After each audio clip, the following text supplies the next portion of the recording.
सकाळी आपण सगळेजण या ठिकाणी आलात। आज खरं तर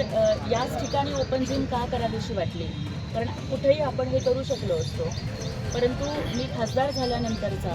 हा एकनाथजी शिंदे साहेबांच्या निधीमधून पहिला उपक्रम आहे आणि आम्हाला असं वाटलं की धर्मवीर छत्रपती संभाजी महाराजांच्या नावाने हा परिसर ओळखला जातो आणि आपण ज्या पद्धतीने म्हणलात की जिथे संभाजी महाराज ज्यांनी अगदी युवा अवस्थेमध्ये स्वराज्यासाठी बलिदान दिलं आणि ते स्वतःच्या बलदंड शरीर यष्टीसाठी आणि स्वतःच्या बुद्धिमत्तेसाठी ओळखले जात होते, त्यांच्या नावानं असणाऱ्या तलावाच्या परिसरात जिथं झाशीच्या राणीचा पुतळा आहे तिथे दररोज सकाळी अनेक ज्येष्ठ नागरिक असतील, युवा असतील, महिला असतील, मॉर्निंग वॉकसाठी येतात, त्यांची सोय झाली पाहिजे हा पहिला उद्देश होता। दुसरा उद्देश ओपन जिमचं उद्घाटन ऑनरेबल श्री डॉक्टर